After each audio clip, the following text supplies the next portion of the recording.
Welcome to the Author to Authority podcast. And today I am so thrilled to have Michelle Nedelec here with us. And one of the reasons is I think there's a lot of confusion today with entrepreneurs about whether they should be building their business online or offline. So I'm quite interested in today's conversation with Michelle, and we're going to be focusing online versus offline marketing for entrepreneurs. And what does that mean and what does that look like? So Michelle has over 20 years experience in executive coaching, working with clients ranging from solopreneurs to 8-figure clients.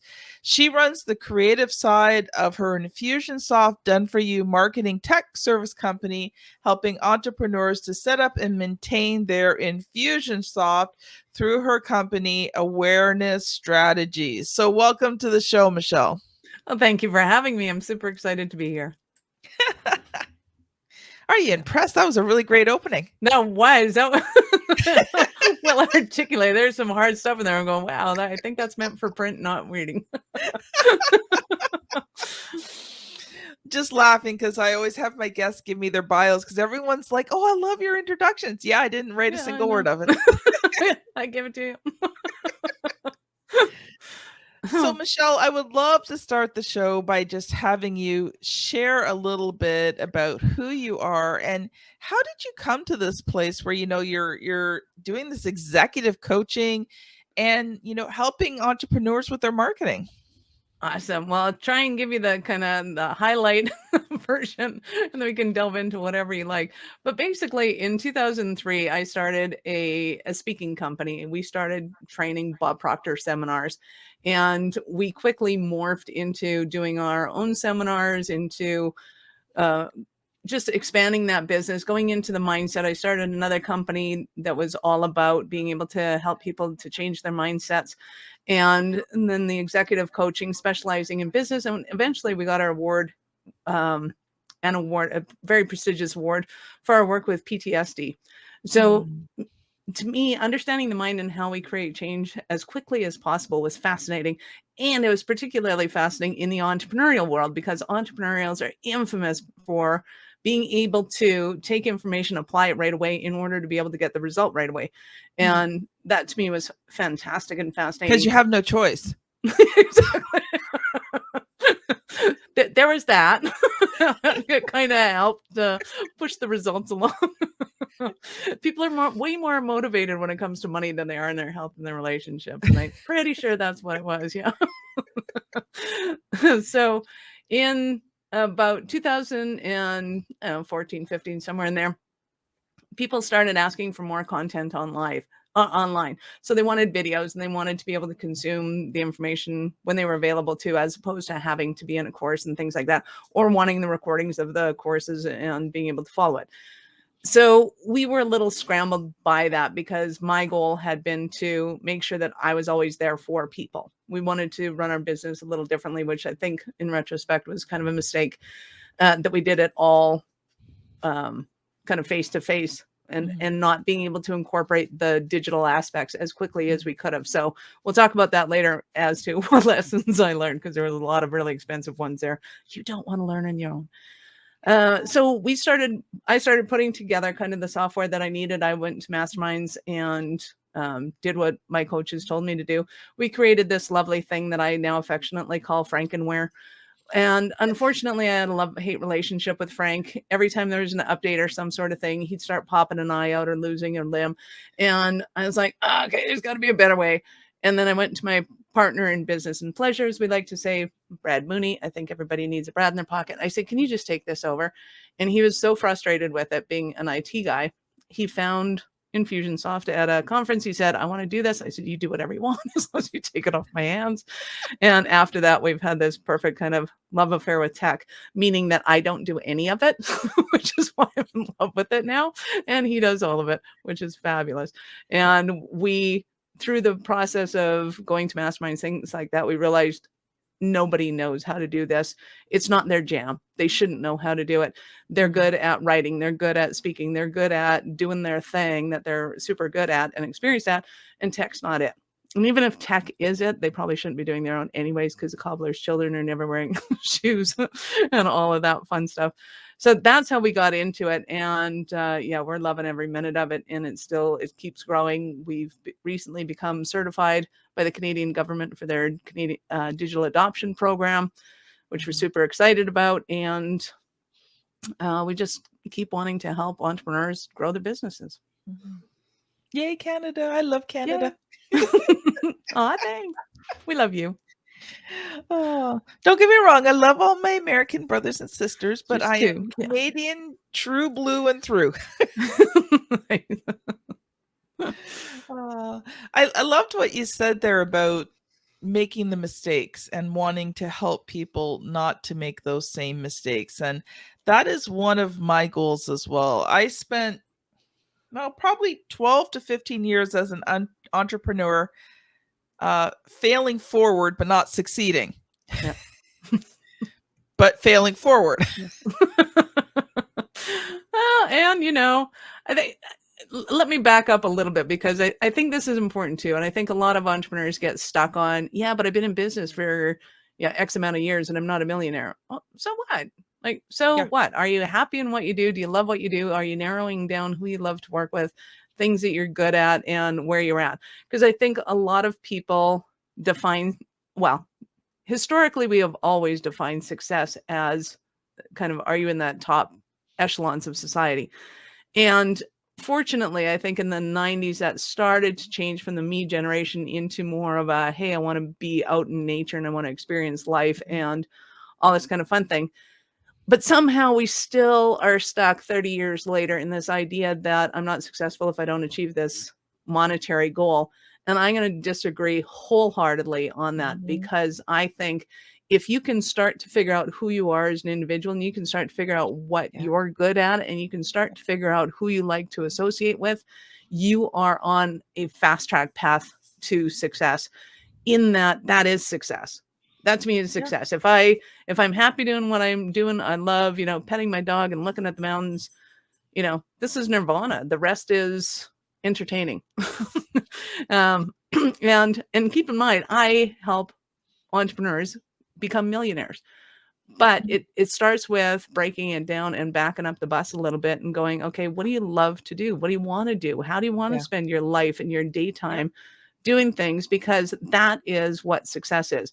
I just want to not be the jerk that I was yesterday. And if I can be less of a jerk today, I am successful. If I can make you happy in this moment, I am successful. If I can make you enjoy this moment that we're spending together a little bit more and lighten the load off of you, that to me is success.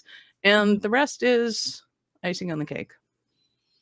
Yeah, I love how you said that. And what most people don't realize is that, if you've earned $1,000 or $5,000 in your business, you're in that top echelon. Right? You're rocking, baby. Keep doing it. Most businesses quit before they ever even make $10,000. Absolutely. I tell my story. When I started in business, I was 23 years old. I was up in the Northwest Territories. Next to Santa Claus. He was very successful. I, on the other hand, started a tanning salon, an electronics store, and a bed and breakfast, all in the early 90s, before the internet was a thing. And how much population was there? I think there was about 5,000, maybe. That was during tourist season, when our population doubled. There was a lot of lessons learned on that one. So needless to say, that didn't quite work out. Well, not needless to say, but my relationship didn't work out. Therefore, the businesses didn't work out. I went back south, started another business. That one didn't work. I started another business. That one didn't work. And people listen to my story when I go into a little bit of detail, and they're like, girl, how many businesses did you start and just close because they didn't work? And there are a lot of them. And there were nuggets of success. There were tons of lessons learned in them that I kept bringing forward, which then allowed me to be able to help people to set their targets to their businesses smarter, more effective. And it's like, no, this is the thing. And I see where you're off track because I've done that. No, I see where you're track because I've done that. Trust me. There's not many mistakes in business you can make that I haven't done. Why? I think ultimately, spiritually, it was so that I could help other people, because if I had just done it right, I wouldn't necessarily have the empathy or the sympathy to be able to see where they're at and help them to get to where they want to be, in understanding that, we're attached to our Mhm. babies. This is Yeah. this is my entrepreneurial baby, and I don't want to let it go. And I get that. And here's how you get beyond that and go to where you really want to get to. Which in the end, for most of us, is I want to make some money at this now, and I want to have fun doing it, but I also want to make some money at it. You, I can so relate. I spent many, many years in, direct sales, network marketing, multi-level marketing, and that, trying to, get to that success. And like you, I had those nuggets. I had those times when, I saw some, pretty good results, but then I had times when I just, I just didn't. And it was so frustrating. And Mm. finally, I was in a company. I prayed a lot, and God took me different places, and I learned a whole lot of different lessons. And he finally took me into a company where someone mentored me. And Nice. that's what made all the difference. And I can't say I saw, huge success, but I saw a lot more success than I had ever seen. And then during that time, well, I guess about 7 years in, I started ghostwriting just as a way to earn extra money. And now here I am, a publisher. Nice. And all of those lessons that I learned throughout those years, you said you carried those lessons with you. And I Mhm. did the same thing. I learned, I failed, I learned, had a bit, learned, failed. It just went back and forth in this vicious circle. And then finally, when I started the publishing company, that was when all of that kind of came together, Mhm. and I was able to, you know, have success like I'd never thought I could. Absolutely. So, little fun fact, if I were going to go on a trip to somewhere that I've never been before and have no idea what I'm getting myself into, you're exactly the kind of person I want to take on that trip, because no matter what happens, we're going to figure it out. We're going to get through it. We're going to go on, and we're going to have a lot of fun doing it. Hey, it's an So, adventure. We're on right? an adventure. Exactly. And sometimes the adventure takes you to places that you have no clue what you're doing. Exactly. It's all good. Oh, Well, and I we think that's important for people to know, especially I think especially authors, because it becomes so easy to kind of get stuck in our own heads of, I have this Mhm. awesome story to tell and to bring it out, Yes. and and it becomes part of you almost more than a business does, in that it's my story, it's my interpretation of the world, it's my whatever. And if it doesn't sell, it's really easy to take it personally that they didn't Yeah. like me. And that's not true at all. It's not true in any way, shape, or form. And it's just being able to get your story out is paramount. And then surrounding yourself by people that have made a ton of mistakes and that can see where you're making it and give you those little tweaks along the way. And oftentimes it's just those little tweaks that all of a sudden your wheels get back on the rail, and off you go. It's funny that you said that, because we feel as entrepreneurs that it should be this straight line up, and it never is. No. It's like a bowl of spaghetti. Yep. Sometimes you have no clue where you're going. You crisscross back and over and front and forward, and you're like, am I even getting anywhere? And I remember one time I heard a quote, that an arrow can only be shot by pulling it backwards first. And it Absolutely. got me thinking. Mhm. That's what a lot of my entrepreneur career was like, was, that pulling Pulling back, back. just Well, waiting for the right time to let that arrow go. And I think absolutely. that's And then there's a lot of analogies within that too, because Mhm. pulling back creates a lot of resistance. It creates a lot of tension. Everybody else is going, "You're crazy. This is wrong. You're going in the wrong direction." Like And everyone else is moving forward and you're not. exactly. So you want to look at kind of all of those elements of Mhm. that metaphor, because I think it's a really, really good one. Well, I think the other thing too is we cannot compare our journey to other people's journeys, No, because that's just miserable. right? That's just making your life miserable. Well, especially if the person next to you is a catapult and you're an arrow. Like they're totally going in a different direction, and they're probably not they're creating that tension by pulling forward, because then the system's got to go down in order to be able to go forward. Like there's just so many things that are so different for everybody that's around us, even though we're all kind of working in the same direction. And everybody that's an overnight success, took their 7 years, their 20 years to get there. Exactly. And we always miss that part of the story too. Yeah.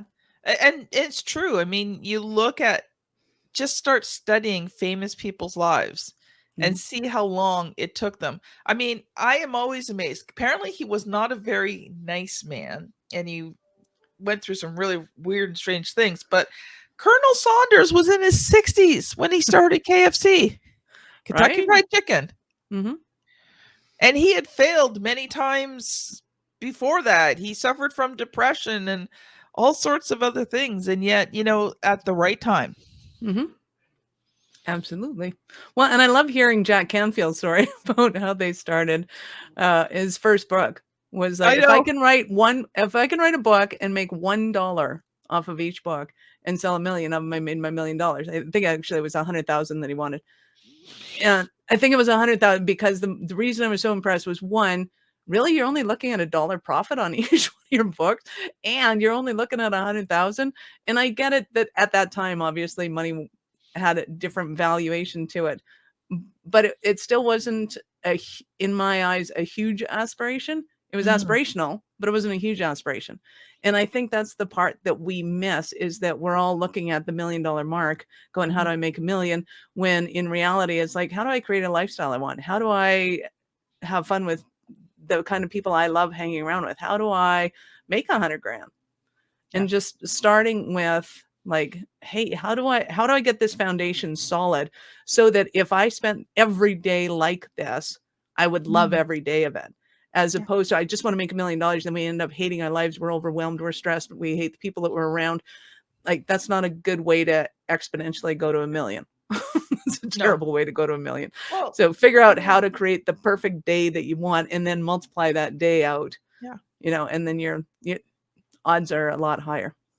Well, a couple of things. I mean, how many times did Jack Canfield submit Chicken Soup to the Soul to publishers and no one would pick it up? Right? So is that. But secondly, look at how many famous people have committed suicide or, were drug addicts and all this because they had everything the world had to offer and they still weren't happy. And it's because the fundamental, in my opinion, it's because the fundamental wasn't there. Yeah. And when the fundamental is there, then awesome and amazing things happen. It's kind of like Harv Eckert used to say, nobody gives you a triple ice cream cone until you can handle a single cone ice cream. Once you can handle a single cone ice cream, then you can have the double, and then you can have the triple. But there's a skill set to being able to balance that, to know kind of how to navigate it on a hot day without blowing it. And that's really what you want to do, is start with the kiddie cone and go, do I even like vanilla ice cream? Do I even like black licorice ice cream? I happen to. Some people hate it. Those kind of decisions are important to know, especially if you're asking for a triple cone, right? You don't want to get stuck with a flavor that you can't stand. Yeah. And, we haven't even gotten to your training section yet. And it's so valuable. Oh, yeah, right. I should probably do that. One thing I was thinking about is you are right. Sometimes, when we start small, that's how we determine, what we like, what we don't like, what we can do, what we can't do. And it gives you an opportunity to lay a foundation. I've seen people, grow their business so fast, but it grew so fast with no foundation that it crumbled. Yep. And they lose it. And those people like me go, yeah, and we have lessons. Yeah. Oh, we've got about 10 minutes left there, Michelle. So I do want to get to the training section for today, though I think you and I are going to have more conversations. We're going to have a lot more conversations. So I'm going to, because I think I understand the question already, is what's the difference between the online and the offline marketing for a book? And I think it's hugely important to go into that. So we've been laying the foundation for this conversation, is what kind of lifestyle do you want to create, for starters? Second of all, I think, especially in the in the book world, you have to have an online and an offline strategy. Well, no, you have to have a offline strategy. And if you want to add an online strategy, you can. Using your book to sell and upsell and to be able to sell people into programs is a immensely lucrative business plan. And there are a ton of people that will help to teach you what that strategy is and how it'll work for you in your industry and your company and your everything, because you can be an astrophysicist and you can be a zoologist and you can anywhere between and still make that work. The thing you want to understand is that online, just putting your book on Amazon or whatever isn't going to sell you 100,000 copies. There is not a #1 bestseller out there who has just put it out, said it, and released it. They all go on tours. They all encourage their entire tribes to buy. They all have a marketing strategy behind them, and often very expensive ones. Might add. So if you're kind of not in the, hey, I got 100 grand to spend on this in order to become a New York Times bestseller, then you really want to look at what are the ways I can do it. And one of the best ways is to speak from stage, either sell your book at the back of the room or give away kind of the first chapter and then entice people to get it from there. And to get the first chapter and then kind of put them in a nurture campaign afterwards is all digital. That has to be set up. You can do it one of two ways. You can either set up your offline marketing strategy and then move into an online strategy, or you can start with an online strategy right off the bat that allows you to do both. So you can hand people a book and go, hey, it's $10, it's $20, whatever it is, and actually take physical money if they still have that with them. And you can go, hey, if you want my book, text, my book at 123. And that requires the digital campaigns and things that we love doing for authors and helping them to get their entire business strategy set up and done for them so that they're not having the headache of trying to figure out tech acronyms and software and all that fun stuff. And I think you're right there. And, one thing that you said that, I really want to stress is the fact, like you said, people want to become these New York Times bestsellers. What they don't realize is it does cost you about $100,000 to do so. Even if you want to get in a compilation book that the company will guarantee will go to a New York Times bestseller, you're looking anywhere from $10,000 to $20,000 just to have your one chapter written in that book. It's not cheap, and you pretty well do have to buy your way in. It's not based on the quality of your book. It's not based on the quality of your writing or your editing or, any of those things. And I think we get this impression that if I just write a good enough book. No. Nope. You want to have a good enough book because you want it to go viral, but that is not the premise of what you do. So the good enough book, I think, is probably about 20% of the equation. Unfortunately, you need that 20% of the equation. Marketing is totally the rest. And a lot of times, even the publishers will say, okay, how many books can you sell? Which means that you have to have an existing audience of people, which means you've already put in a ton of work and a ton of money and a ton of lead generation in order to be able to work off of that. And at the same time, I want you to understand that whatever book you've written, whether it's fantasy or business or somewhere in between, have fun with it and talk about it all the time. People want to hear about it because if it was worth the energy to put into a book, then it's worth the energy to be able to consume and read and get something out of it. And I think that's what people are missing out on is the fact that it's a tool. And you only get out of it what you put into it, right? So Exactly. Just get that book out there. And, people say, well, I don't have a tribe. Well, then use the book to build a tribe. Exactly. Right? You'll attract them because they'll find that they're interested in the title, and then they're interested in the subtitle, and then they're interested, like that whole idea of writing is that you create that intrigue. And if you don't have that intrigue, that's okay. You find somebody that'll coach you on how to create that intrigue so that you can come up with your version of it was a dark, stormy night. And the thing is too, is you have to pay your dues. There's no getting around it. Unless you've already got, $100,000 to throw at a marketing firm to build your tribe for you, You've just Then you'll got it. still go through. I hate to break it to you, but then you'll still go through it. It's just a Yeah. different kind of, yeah. Well, it would probably be a little faster and a little less work for you. But yeah, you still have to build that tribe. Yeah. So why not start now? Yeah. Get that book out there. Start building that tribe on social media. Get that email marketing going. It is not that expensive to get email marketing going. Build Exactly. that tribe of people who know, like, and trust you. So your first book, you don't expect it to become this amazing bestseller, but you use it as a tool to get to where you want to go. And one of the things that's been amazing, and one thing that happened to one of my clients was we did his book because he wanted to be on a certain stage and he had to be an author to be on a certain stage that he wanted to be on. And so that's why we did his book. But over the last 4 years, this book has become a message. It has taken off profoundly. He just kept talking about the book, talking about the book, talking about the book. And he did get on that stage, so that did Right. help. But he just talks a lot about the book. And, Right. he has sold thousands of copies. Companies now hire him to do team reads, to teach the skills that he taught in the book. It's just incredible. He has over 200 5-star reviews on Amazon. Yeah. We're working on book number 2, but all he did is kept talking about the book, and he got the book into people's hands. Absolutely. Absolutely. And you have to keep talking about the book. And if you're a special kind of crazy like me, I wrote my book because it was inside of me and I was doing a business pivot. And I went, okay, I've got all of this experience. I have to get this down on paper and make this book. So I made that book. And was it the best book? No.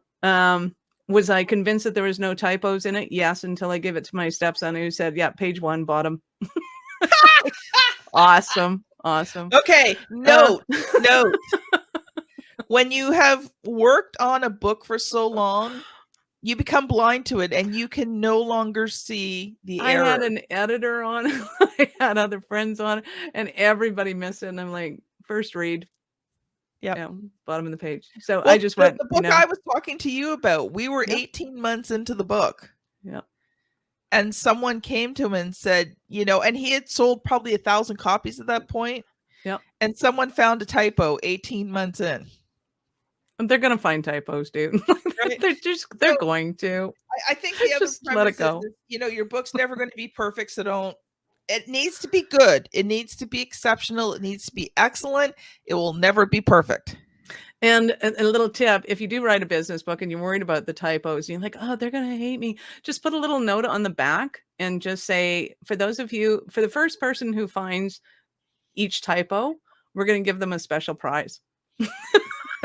We have put in a certain amount of typos and we want you to find those. And we're going to give you presents for finding them. And then you're like, Well, then, people are reading it and you're building a list. I like that. And when they do find it, you know that they've read up to that point and they're willing to give you some feedback. And you're like, oh, awesome. And hey, by the way, I got this free thing for you. Yeah. That's awesome. Win-win. So, Michelle, what's the name of your book? Mine is The Business Ownership Mindset. Okay. Really snazzy, Awesome. isn't it? Not. But here, I'll prove it. I have a book. There you go. That's me. Business Ownership Mindset. And I got a 3-star review on Amazon once. And she said she doesn't know how to intrigue people. And I went, oh, that's not a very nice review. I don't think I want that review. And she's like, fine, I'll take it down. And then I read the book kind of 3 years after I wrote it. And I went, wow, this does not lead from one page to another. Yeah, she was right. Of course she was right. But that's okay. Other people read it. But I had the reason that it worked was because I spoke on stage and talked about the book. And then when people read it, they had the mental kind of buy-in initially, and they knew what they were getting into. So I didn't have to, quote unquote, have kind of the prelogue and the feed into, because I just started on context right away. Yeah, don't do that. I don't recommend doing that. I'm telling you, there's a lot of mistakes I've made that I'm happy to share with you. Don't do that. So, Michelle, here's a question that I ask every author or soon to be author on the Author to Authority podcast. What was the good, the bad, and the ugly of publishing that book? Well, the good was that I got it done. I was super excited about that. The bad was that I personally had to read it about 75 times, about 50 of which were out loud in order to find kind of how it flowed and whether or not it actually made sense or if it just made sense in my brain. So by the time I was done with it, I kind of hated it and didn't read it for 3 years afterwards. Talked about it a lot, but I didn't read it. And the ugly of it is that because my business has pivoted, I don't talk about it as much as I could have, should have, would have. The ugly is I could have, should have, would have written it 3 years earlier so that it would have built up my business, and used it as a tool like your example. Because when you're speaking from stage and you're speaking with people and they say you're an author, oh, what's the name of your book? Everybody wants to know what the name of your book is and they want to know what it's about. And that becomes intriguing. And then, of course, they want to buy the book. And some people actually read the books. I like to buy books and put them on bookshelves. Not everybody's like that. Some people actually read them. And to be able to garner that intrigue, because I find as soon as I read kind of a chapter of a book, then I want to go on and I want more of that person. I either want their coaching or I want their stories or I want to hear them on stage or whatever the case might be. And I think the same is for most people who read books. Wow, that's wonderful. Oh, we could keep going on, Michelle, but we are running out of time. So, Michelle, if people have enjoyed this conversation and they want to connect with you, what's the best way to connect with you? And do you have any little free offers for my audience today? Do, absolutely. So I'm going to give you a free website audit. So hopefully you have a website. If you don't have a website, that's okay too. Go and set up the wizard and just say, I don't have one. And then you'll get to the thank you page and you'll get a link there to meet with me. So you can meet with me anyways. But the website audit is pretty cool. It gives you the green lights, the yellow lights, and the red lights according to the Google gods of where they're allowing your traffic to go to your website. And you got green lights and that's awesome. If you have yellow lights, Google's slowing down traffic from seeing your page because you're not doing things the way they want it to. So those are important. Most important are the red lights. Red lights mean that Google is stopping traffic from going to your site on a given page or whatever it might be. And you want to make sure that you make those corrections so that Google's not stopping your traffic at all. Like I said, at the end of that, you'll get a link to book a discovery call with me and we'll go through kind of what it means to you, what you can work on first, or we can work on the strategy of your business and how we can help you to build your business and get you to where you want to be. And it will include both offline and online strategies. And if you end up wanting to work with us and you're a good fit for us, that's awesome. And if you're not, you'll be able to take that information to your team and make it work. That is awesome. And yes, my phone is ringing in the background. Oh, it's not my alarm going, you're cut off, you're done. You're so out of here. This has been Michelle Nedelec and Kim Thompson-Pinder on the Author to Authority podcast. Thank you so much for listening, and we will see you on the very next episode. Bye now. Bye.